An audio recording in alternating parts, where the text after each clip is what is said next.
Hello everyone, good morning to all of you. Welcome back once again lecture number 1 over the permutations. Hope you are able to understand what I will discuss now. अभी तक की अगर हम बात करें तो हम लोगों ने कॉम्बिनेशंस को फिनिश किया है। हम लोगों ने ये जो चैप्टर स्टार्ट किया है जिसका नाम परमुटेशन एंड कॉम्बिनेशन है, लेकिन फर्स्ट ऑफ ऑल मैंने कॉम्बिनेशन को फिनिश किया, अब मैं परमुटेशन को स्टार्ट करने जा रहा हूँ। ओके, तो परमुटेशन का आज पहला लेक्चर है, तो पेशेंस के साथ चलेंगे, छोटे छोटे कॉन्सेप्ट्स को बिल्डअप करेंगे और उसके आगे प्रोसीड करेंगे। किस तरीके से फार्मूले को इसमें इंप्लीमेंट करेंगे, पहले मैं कॉन्सेप्ट को बिल्डअप करूंगा, उसके बाद ही आगे बढ़ पाऊंगा। ओके, तो स्टार्ट करते हैं समय को ना खराब करते हुए। ओके, तो जैसा कि अगर मैं पिछली क्लास की बात करें तो हम लोगों ने पढ़ा था कॉम्बिनेशन। ओके, कॉम्बिनेशन का नाम हमने दे दिया था सिलेक्शन। ओके, कॉम्बिनेशन को क्या बोलते हैं? सिलेक्शन भी बोलते हैं। ओके, इसी तरीके से परमुटेशन। ओके, परमुटेशन को एक नाम दिया जाता है जिसको बोलते हैं अरेंजमेंट, जिसको क्या बोलते हैं? अरेंजमेंट। ओके, तो हमसे अगर पूछा जाए कॉम्बिनेशन तो उसकी जगह पे मैं यूज कर सकता था selection, as a selection. Okay, और अगर हमसे ये पूछा जाए कि परमुटेशन बता दीजिए, दैट मीन्स कि मुझे क्या करना है? अरेंजमेंट करना है। ओके, इतनी बात क्लियर हो गई। तो हम लोग का ये जो चैप्टर बोलने के लिए आता है परमुटेशन एंड कॉम्बिनेशन, लेकिन हमें पहले कॉम्बिनेशन पढ़ना रहता है, आफ्टर दैट हम किस पे मूव कर जाते हैं? आफ्टर दैट हम परमुटेशन पे आते हैं। तो अभी हम लोग स्टार्ट करने जा रहे हैं परमुटेशन, जिसको हम समझेंगे अरेंजमेंट के नाम से। ओके, तो स्टार्ट करते हैं एक नए पेज से और इसके कॉन्सेप्ट्स को समझने का प्रयास करते हैं। ओके, तो लिखेंगे एक कॉन्सेप्ट, यहां पे लिखेंगे। अगर मैं कॉन्सेप्ट की बात करूं कि किस तरीके से कॉन्सेप्ट इसमें बिल्डअप होते हैं परमुटेशन में, ओके, तो कुछ ऐसा कर सकते हैं।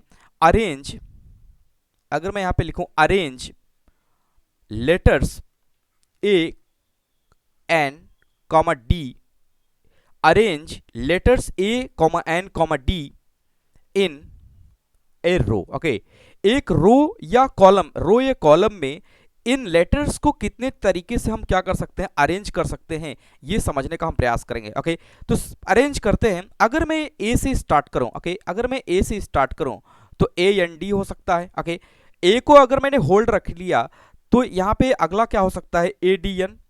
ओके, अगर मैंने डी को होल्ड रखा तो मैं यहां पे लिख सकता हूं डी ए एन, फिर से मैं डी को होल्ड रखूंगा, डी एन ए कर सकता हूं। ओके, इसी तरीके से अगर मैं एन को होल्ड रखूं तो एन ए डी हो जाएगा, और एन को फिर से मैं होल्ड रखूं तो एन डी ए हो जाएगा। और कोई पॉसिबिलिटी यहां पे नहीं बन सकती है, और किसी पॉसिबिलिटी की अगर हम बात करें तो कोई अदर पॉसिबिलिटी यहां पे पॉसिबल नहीं है।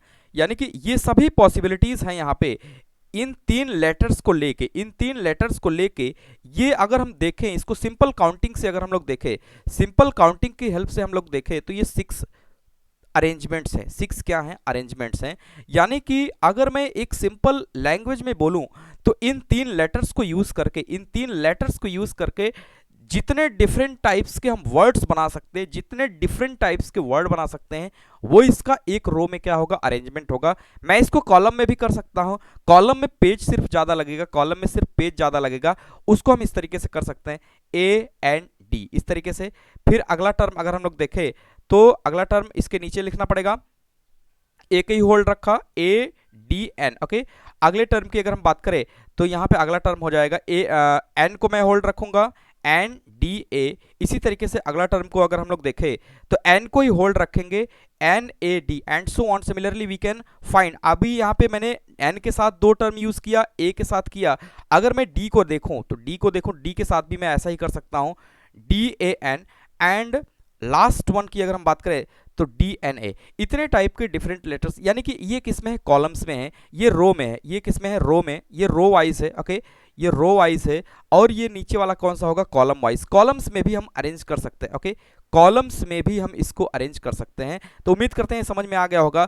तो कॉन्सेप्ट बिल्डअप करने का हम यहाँ पे प्रयास कर रहे हैं। हमने सिर्फ 3 लेटर्स यहाँ पे लिए हैं, ए एंड डी। इसको एक रो में अरेंज करें या कॉलम में अरेंज करके डिफरेंट नंबर ऑफ क्या बना रहे हैं? वर्ड्स बना रहे हैं, डिफरेंट नंबर ऑफ वर्ड्स बना रहे हैं। कितने अरेंजमेंट पॉसिबल है इन लेटर्स को यूज करके?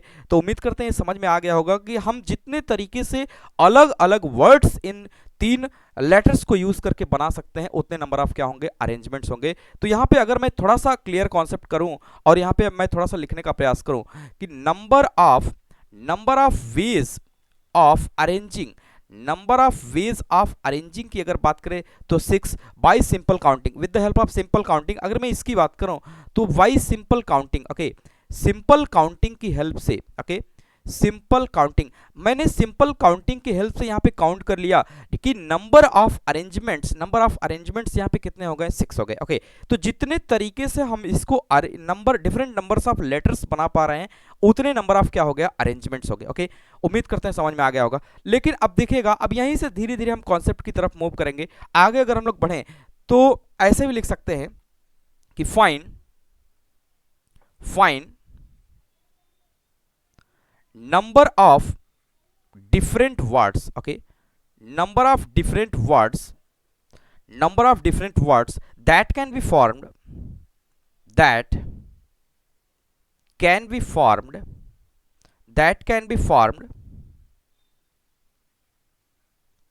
by arranging letters A, N, D। देखिए हमारे सामने क्वेश्चन इसी तरीके से आएगा कि A, N, D को अरेंज करके कितने नंबर ऑफ डिफरेंट लेटर्स को बनाया जा सकता है।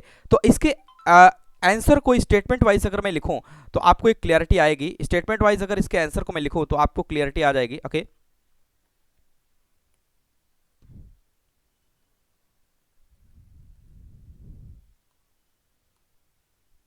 ओके, थोड़ा सा टेक्निकल इशू।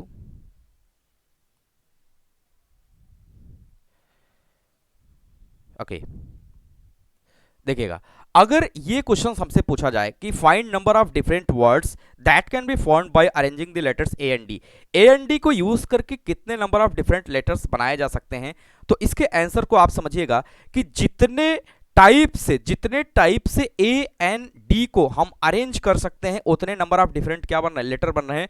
तो एक लाइन लिखेंगे कि clearly number of words will be same as number of ways of arranging। ध्यान दीजिएगा, number of ways of arranging the letters A, N, D in a row or column। Okay, in a row और column में हम इसलिए नहीं करते हैं that will be equal to 6, जो अभी सिंपल काउंटिंग से। कॉलम में क्या होता है, नंबर ऑफ पेजेस भी ज्यादा यूज होते हैं और वर्ड्स को पढ़ने में भी दिक्कत आती है, क्योंकि कोई भी लेटर जब हम पढ़ना स्टार्ट करते हैं वो रो में ही पढ़ते हैं। तो रो या कॉलम करें, कोई दिक्कत यहाँ पे नहीं होनी चाहिए। कितने डिफरेंट, तो यहाँ पे क्लियर हो गया कि find number of different words that can be formed by arranging the letters A, N, D. तो क्लियरली मैंने बताया यहाँ पे कि जितने तरीके से ए, एन, डी को किसी रो या कॉलम में मैं अरेंज कर सकता हूँ, उतने नंबर ऑफ डिफरेंट लेटर्स बनेंगे। यानी कि वो सभी पॉसिबिलिटीज आ जाएंगी, वो सभी पॉसिबल वर्ड्स हम बना पाएंगे जितने नंबर ऑफ वेज से हम इसको क्या कर सकते हैं, अरेंज कर सकते हैं। यही क्या होता है, परम्यूटेशन। हम धीरे धीरे फार्मूले की तरफ मूव कर देंगे, लेकिन एक बेसिक कॉन्सेप्ट बिल्डअप करने का यहाँ पे प्रयास कर रहे हैं। ओके, तो अब थोड़ा सा आगे बढ़ते हैं ताकि एक क्लियरिटी आएगी। Okay, write down question. Sorry, find total number of three digit numbers that can be formed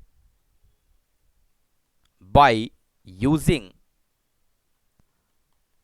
all the letters या डिजिट कर लें। ओके, लेटर्स या डिजिट कर ले, क्योंकि मैं यहाँ पे नंबर ले रहा हूं तो डिजिट कर ले रहा हूं। ऑल दी डिजिट्स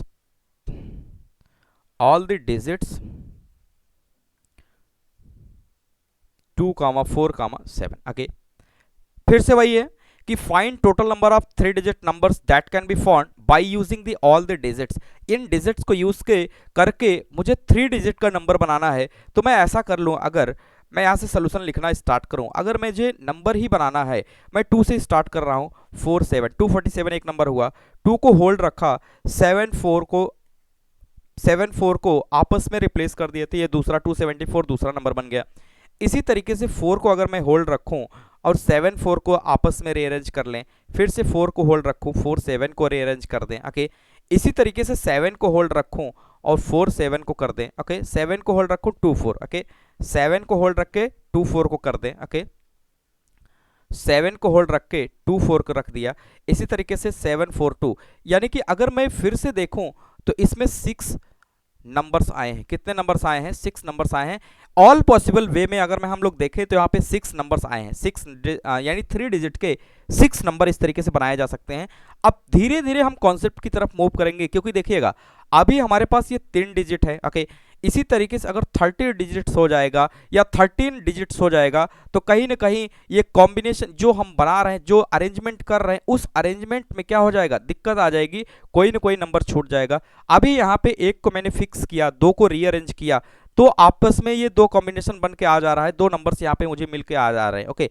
लेकिन अगर ये नंबर्स ज्यादा हुए तो मुझे ये करने में क्या होगी? दिक्कत होगी सॉरी। तो इसलिए हम क्या करेंगे, यहाँ पे एक बेसिक कॉन्सेप्ट बिल्डअप करने का क्या करेंगे? प्रयास करेंगे। बेसिक कॉन्सेप्ट को बिल्डअप करने के लिए हम क्या करेंगे? एक बॉक्स मेथड को हम यहाँ पे यूज करेंगे। अगर मैं यहाँ पे 3 इस तरीके से बॉक्सेस बना लूं, ओके 3 इस तरीके से बॉक्सेस बना लूं। ये बॉक्सेस मैं इसलिए बना रहा हूं क्योंकि 3 डिजिट के नंबर चाहिए, ओके 3 डिजिट के नंबर चाहिए। मैं एक कॉन्सेप्ट यहाँ पे लिख रहा हूं, यही कॉन्सेप्ट हम आगे मूव कराएंगे। 3 डिजिट के नंबर चाहिए तो 3 बॉक्सेस में बना ले रहा हूं, ओके 3 बॉक्सेस को अगर मैंने बना लिया तो अगर मैं बॉक्स नंबर 1 की बात करूं, बॉक्स नंबर 1 की बात करूं, जो डिजिट्स हैं हमारे पास, उन डिजिट्स को अगर मैं देखूं, उन डिजिट्स को अगर मैं देखूं तो हमारे पास 2 4 7, ओके ये 3 डिजिट्स है। यानी कि बॉक्स नंबर 1 में अगर हम लोग देखें पॉसिबिलिटी, बॉक्स नंबर 1 और इसको बॉक्स नंबर 2, इसको बॉक्स नंबर 3, जैसा कि मैंने स्टार से बना दिया। अगर हम इसमें पॉसिबिलिटी की बात करें तो कोई एक डिजिट आ जाएगा। दैट मीन्स कि इन 2 4 7 में से यहाँ पे आने की पॉसिबिलिटी कितनी हो जाएगी? 3 हो जाएगी। यानी इन 3 में से कोई एक डिजिट यहाँ पे आ जाएगा। लेकिन पॉसिबिलिटी की अगर हम बात करें तो तीनों में से कोई आ सकता है। अच्छा, कोई ना कोई डिजिट इसमें आ ही गया होगा, तो रिमेनिंग के 2 डिजिट कहां पे आ सकते हैं? यहां पे आ सकते हैं। और रिमेनिंग के एक डिजिट बचेगा जो कहां पे आ जाएगा? यहां पे आ जाएगा। अच्छा, कोई भी 3 डिजिट का नंबर कब बनेगा? कोई भी 3 डिजिट का नंबर तभी बनेगा जब तीनों एक साथ होंगे। और तीनों एक साथ होने के लिए क्या करना पड़ता है? मल्टीप्लाई करना पड़ता है। आप याद करिए मल्टीप्लिकेशन रूल कि एक जॉब को अगर m वे से डन किया जाता है, इंडिपेंडेंट दूसरे जॉब को n वे से डन किया जाता है, तो दोनों जॉब को साइमल्टेनियसली डन करने के कितने वेज होते हैं? m into n। उस कॉन्सेप्ट को यहाँ पे यूज करेंगे, क्योंकि बॉक्स 1 में कौन नंबर गया उससे बॉक्स 2 से कोई मतलब नहीं है, बॉक्स 3 में कौन सा नंबर गया उससे 2 और 3 से कोई मतलब नहीं, और जो गया वो रिमेनिंग बचे हुए से उसका कोई भी कनेक्शन नहीं होता है। लेकिन कोई भी 3 डिजिट का नंबर फॉर्म करने के लिए इन तीनों का एक साथ होना जरूरी है। तो नंबर ऑफ वेज की अगर हम बात करें, टोटल नंबर ऑफ वेज की अगर हम बात करें, टोटल नंबर ऑफ वेज की अगर हम बात करें तो कितना हो जाएगा? इसको मल्टीप्लाई कर लेंगे, 3 इंटू 2 इंटू 1, दैट मीन्स कि 6 वेज हो जाएंगे। यानी कि 6, यही जो अभी मैंने बेसिक काउंटिंग के हेल्प से किया था, क्योंकि बेसिक काउंटिंग से हम थोड़ी देर कर सकते हैं, बाकी आगे मुझे इसी मेथड से करना पड़ेगा, क्योंकि अगर नंबर ऑफ डिजिट्स बढ़ जाएंगे तो आगे प्रोसीड करना क्या हो जाएगा? चैलेंजिंग हो जाएगा। इसलिए नंबर ऑफ वेज की अगर हम बात करें तो कितना हो जाएगा? 6 हो जाएगा। तो उम्मीद करते हैं समझ में आ गया होगा। इसी तरीके से अगर मैं पहले वाले की बात करूं, पहले वाले की अगर हम बात करें, पहले वाले की, जैसे यहां पे पहला एग्जांपल जो मैंने लिया था, ओके फर्स्ट एग्जांपल की, अगर यहां पे 3 लेटर्स हैं A and D, total number of veg की अगर हम बात करें, उसी मेथड को यहां पे इंप्लीमेंट करने का प्रयास करें, तो देखिए नंबर ऑफ वेज को यहां से भी मैं कर सकता हूं। 3 डिजिट का मुझे क्या बनाना है? 3 लेटर का मुझे वर्ड बनाना है, तो मैं 3 बॉक्स बना ले रहा हूं, ओके 3 बॉक्सेस को बना लिया। अगर मैं पहले बॉक्स की बात करूं, पहले बॉक्स में, तो इसमें a, n, d, इसमें से कोई एक आ सकता है, तो इसमें भरने के कितने वेज हो जाएंगे? 3, और इसमें कितने हो जाएंगे? 2, और इसमें कितने हो जाएंगे? 1। यानी कि टोटल नंबर ऑफ वेज अभी भी यहां से कितना आ जाएगा? 3 इंटू 2 इंटू 1, दैट मीन्स कि 6 वेज हो जाएंगे। जबकि बेसिक काउंटिंग से भी मैंने इसको यूज किया था। आगे हम इसी बॉक्स मेथड को यूज करेंगे, आगे हम किसी बॉक्स मेथड को यूज करेंगे और कोई मेथड को यूज नहीं करेंगे, ओके। तो उम्मीद करते हैं समझ में आ गया होगा, ओके। आगे अगर मैं क्वेश्चंस को बढ़ाऊं, कुछ क्वेश्चंस और मैं लिखूं, तो जिससे एक क्लियरिटी आ जाएगी, okay. Write down question, find total number of 4 digit number that can be formed by using digits 1, 2, 3, 4, 7, 9 such that such that repetition of digits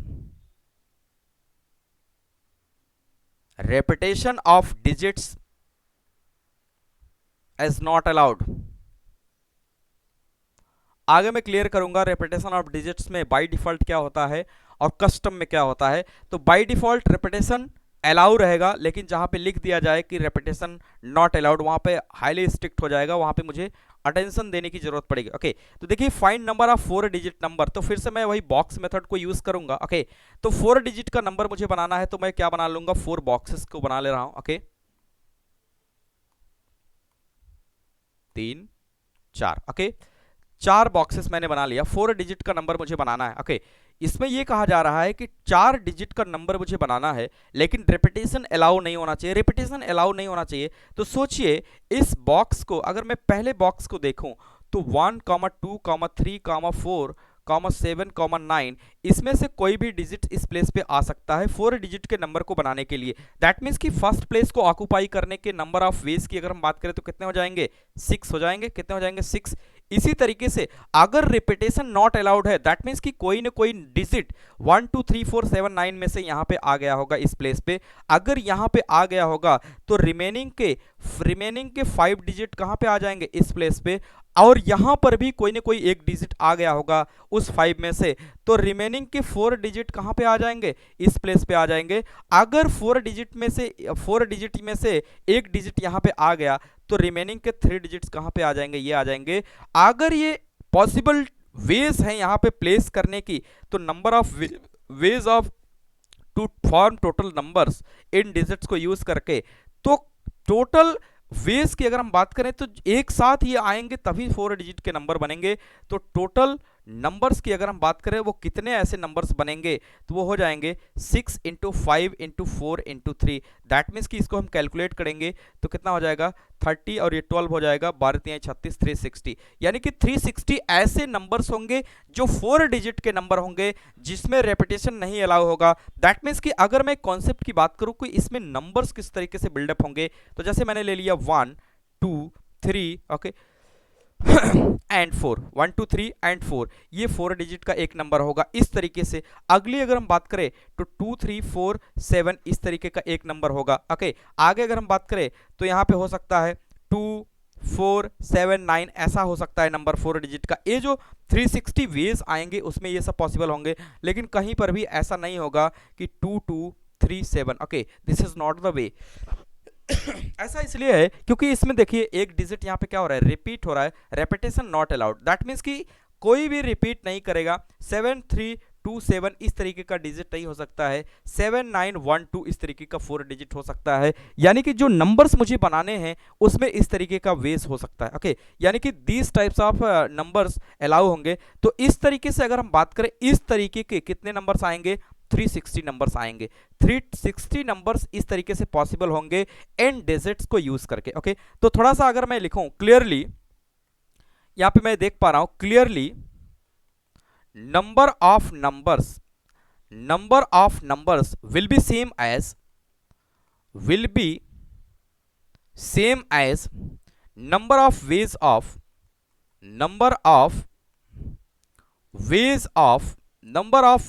of filling these boxes। Okay, these boxes। अब मैं थोड़ा थोड़ा आगे बढ़ रहा हूं। इन boxes को हम जितने वेज से भर सकते हैं, आगे मैं कंडीशनल भी दिखाऊंगा कि किस तरीके से कंडीशनल होता है। ओके, तो कंडीशनल में हम क्या करते हैं, पहले कंडीशनल बॉक्स को फिलअप करते हैं, कंडीशनल बॉक्स को ऑक्यूपाई करेंगे। ओके, तो उम्मीद करते हैं समझ में आ रहा होगा कि इस तरीके से जितने नंबर ऑफ वेज से हम इन बॉक्सेस को फिलअप कर सकते हैं उतने नंबर ऑफ हमें क्या मिलेंगे, नंबर्स मिलेंगे। सॉरी। ओके, तो आगे बढ़े, कुछ और क्वेश्चंस करते हैं जिससे क्लियरिटी आ जाएगी। Okay, fine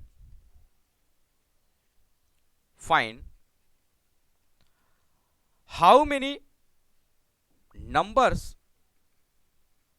will be even. Okay, जो डिजिट्स को यूज करना है, डिजिट्स वही रहेंगे। मैं फिर से लिख ले रहा हूं, 1 2 3 4 7 9। ओके, यानी कि 4 डिजिट का मुझे नंबर बनाना है। Okay, to form 4 digit number मैं लिख दे रहा हूं, to formed 4 digit number. Okay, to formed 4 digit numbers. Okay,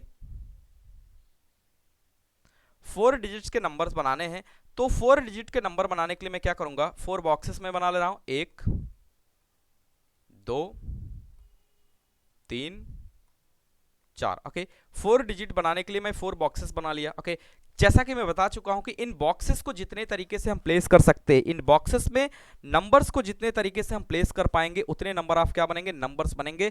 तो उसको बनाने के लिए हम क्या करेंगे, यहां पे इन बॉक्सेस पे कंडीशंस को चेक करेंगे। ओके, अब देखिएगा कोई भी नंबर इवन कब होता है, कोई भी नंबर इवन तब होता है जब उसका last digit should be even. Okay, last digit should be even. Okay, should be even. कोई भी नंबर जो बनेगा वो इवन कभी होगा जब उसका लास्ट डिजिट क्या होगा, इवन होगा। तो लास्ट डिजिट इवन होने के लिए दैट मीन्स की कंडीशन इस पे कहां पे है, लास्ट बॉक्स पे होगा, क्योंकि लास्ट डिजिट क्या होना चाहिए, इवन होना चाहिए, तभी हमारा नंबर क्या होगा, इवन होगा। तो इवन होने के लिए अगर मैं इन डिजिट्स में से बात करूं, इन डिजिट्स में से 2 और 4 केवल ऐसे नंबर्स हैं जो इवन है। दैट मीन्स कि इस बॉक्सेस में आने की पॉसिबिलिटी क्या होगी, 2, 4, यानी कि 2 और 4 में से कोई एक नंबर यहां पे आएगा। तो इसको फिलअप करने के नंबर ऑफ वेज की बात करें तो कितने हो जाएंगे, 2। या इस बॉक्स को प्लेस करने के नंबर ऑफ वेज कितने हो जाएंगे, 2। अब किसी पे कंडीशन नहीं है, कोई कहीं पे भी हो सकता है। तो फर्स्ट प्लेस यहां पे ऑक्यूपाई हुआ, सेकंड प्लेस यहां पे मैं ले रहा हूं, थर्ड प्लेस यहां पे ले रहा हूं, फोर्थ प्लेस यहां पे ले रहा हूं। ओके, तो देखिए अब अगर इन दोनों डिजिट में से कोई एक डिजिट यहां पे आ गया होगा तो रिमेनिंग के कोई कहीं भी रहे उससे मुझे फर्क नहीं पड़ता है। रेपिटेशन यहां पे अलाउ नहीं है, रेपिटेशन यहां पे अलाउ नहीं है। दैट मीन्स कि यहां पे 2 2 4 6 नंबर्स हैं। ओके, 6 नंबर्स हैं यहां पे, 6 ही हैं। ओके, 6 में से 2 4 में से कोई एक डिजिट यहां पे आ गया होगा। ओके, कोई एक डिजिट आ गया होगा तो बाकी कितने बचेंगे, 5, यानी कि 5 यहां पे आ जाएंगे। 5 में से अब कोई एक यहां पे आ गया तो बाकी के कितने बचे, 4। 4 में से एक इस प्लेस पे आ गया होगा तो बाकी कितने बचे, 3। यानी ये पॉसिबल वेज हैं इन बॉक्सेस में प्लेस करने के डिजिट्स के। तो टोटल नंबर ऑफ वेज की अगर हम बात करें, टोटल नंबर ऑफ वेज की अगर हम बात करें तो इन सभी को क्या करेंगे, एट अ सेम टाइम होना चाहिए। एट अ सेम टाइम होने के लिए हम क्या करेंगे, मल्टीप्लाई करेंगे। तो मल्टीप्लाई यहां पे हम कर ले रहे हैं, 4 into 5 into 3 into 2। That means कि from here we can say that कि 5 4 जा कितना हो जाएगा, 20 इंटू 6। दैट मीन्स कि कितना हो जाएगा, 120 नंबर्स हो जाएंगे, 120 नंबर्स। अगर इन नंबर्स की हम बात करें, कॉन्सेप्ट की हम बात करें, तो ये नंबर्स किस तरीके से आएंगे उसको भी मैं देख ले रहा हूं। ओके, ये नंबर्स जो आएंगे हमारे सामने, और नंबर्स का जो वेज होगा, नंबर्स की अगर हम बात करें तो वो कुछ ऐसा हो सकता है, वो 1 2 3 4 हो सकता है। ओके, क्योंकि यहां पे देखिए लास्ट प्लेस इवन आ गया। ओके, 4 2 3 4 2 3 सॉरी 4 को लास्ट में आना पड़ेगा, 2 3 7 4 ये भी चलेगा। ओके, 2 2 3 4 ये नहीं चलेगा क्योंकि इसमें रेपिटेशन हो गया। ओके, और लास्ट डिजिट इवन है, रेपिटेशन नॉट अलाउड।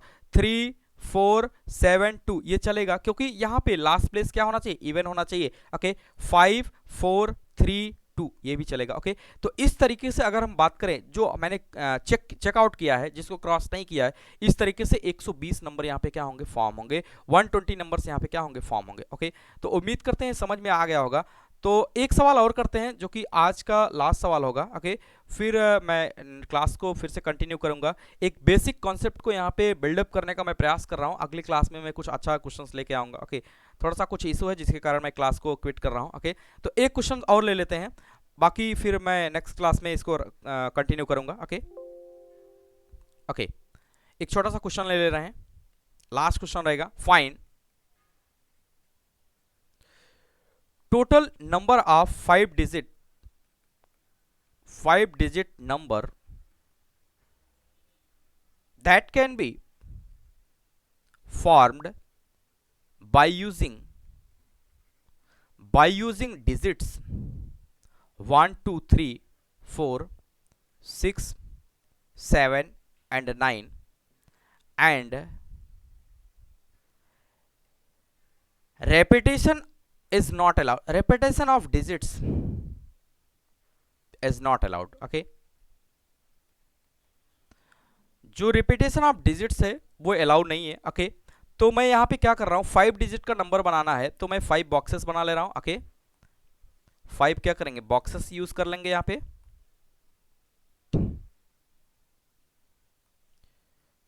एक और मैं बना ले रहा हूँ। ओके, ओके फाइन, 5 बॉक्सेस मैंने बना लिया। ओके, यहाँ पे ये कहा जा रहा है कि 5 डिजिट का नंबर बनाना है तो मुझे 5 प्लेसेस को यहाँ पे ऑक्यूपाई कराना पड़ेगा। ओके, और यहाँ पे डिजिट्स को अगर मैं राइट डाउन करूँ, डिजिट्स जो है हमारे पास, अगर मैं उसको यहाँ पे लिखूँ तो हमारे पास वो डिजिट्स हैं 1 2 3 4 6 7 9। ओके, 2 2 4 2 6 एक 7 डिजिट है। ओके, तो रेपिटेशन नॉट अलाउड है, रेपिटेशन नॉट अलाउड है, तो कोई रेस्ट्रिक्शन इसमें नहीं है। फर्स्ट प्लेस को ऑक्यूपाई करने के कितने वेज हो जाएंगे 7, सेकंड प्लेस को कितने हो जाएंगे 6 5 4 3। ओके, दैट मीन्स कि एक एक डिजिट को हम प्लेस करते जाएंगे। इसमें हम अगर बात करें तो टोटल 7 डिजिट्स होंगे, 7 में से कोई एक आ गया होगा तो रिमेनिंग के कितने बचेंगे 6, 6 में से कोई एक आ गया होगा, रिमेनिंग के बचे 5। इसी तरीके से 5 में कोई एक यहाँ पे आ गया होगा, रिमेनिंग के बचेंगे 4। इसी तरीके से यहाँ पे 4 में से कोई एक यहाँ पे आ गया होगा तो रिमेनिंग के बचे 3, यानी कि 3 पॉसिबिलिटीज हो जाएंगे। टोटल नंबर ऑफ वेज की अगर हम बात करें,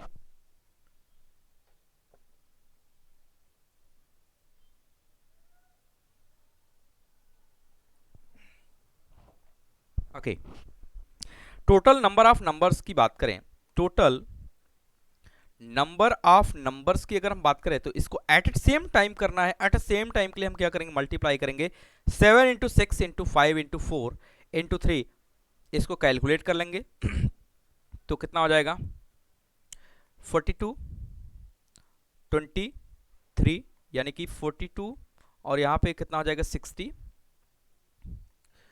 6 दूंगा 12, अच्छा चौका 24, एक कितना आ जाएगा 25 और यहाँ पे 0। दैट मीन्स कि ये टोटल नंबर ऑफ क्या हो जाएंगे, नंबर्स हो जाएंगे। अगर मैं एग्जांपल्स की बात करूँ तो ये नंबर कुछ इस तरीके से होंगे 1 2 3 4 6, ये 5 डिजिट का नंबर हो जाएगा। ओके, इसी तरीके से 2 3 4 6 आगे 7, ये भी एक 5 डिजिट का नंबर हो जाएगा। आगे अगर हम बात करें तो 9 7 4 6 3, ये भी 5 डिजिट का नंबर हो जाएगा। लेकिन अगर कहीं पे ऐसा हो गया 9 9 4 6 3 तो ये नॉट अलाउड, क्योंकि यहाँ पे क्या आ गया, रेपिटेशन ऑफ डिजिट्स आ गया। अगर यानी कि हम बात करें तो इस तरीके से कितने नंबर बनेंगे, 25206 वर्ड्स बनेंगे या 2025 इसमें नंबर्स बनेंगे। तो उम्मीद करते हैं समझ में आ गया होगा। एक बेसिक कॉन्सेप्ट यहाँ पे बनाने का मैंने प्रयास किया। आगे हम प्रोसीड करेंगे, कुछ कॉन्सेप्ट्स की बात करेंगे, कुछ फॉर्मूलेज की बात करेंगे, जिससे क्लियरिटी आ सके कि किस तरीके से परमुटेशन में हम आगे बढ़ेंगे। ओके, तो परमुटेशन एक अच्छा टॉपिक है, एक बहुत ही अच्छा टॉपिक है जो कॉम्बिनेशन के बाद ये स्टार्ट होता है और इसके तुरंत बाद में प्रोबेबिलिटी को स्टार्ट करूंगा। ओके, तो प्रॉपर प्लेलिस्ट बनी हुई है, आप यहां से चेक कर सकते हैं। डिस्क्रिप्शन को चेक करेंगे, आपको उसके डिस्क्रिप्शन में नोट्स भी मिल जाएगा। ओके, तो उम्मीद करते हैं समझ में आ गया होगा। तो मिलते हैं नेक्स्ट क्लास में, जो कि एक अच्छे कॉन्सेप्ट से स्टार्ट करेंगे, क्वेश्चंस भी कराएंगे जो काफ़ी अच्छे क्वेश्चंस होंगे। ओके, तो मिलते हैं नेक्स्ट क्लास में, तब तक के लिए बाय बाय, थैंक यू।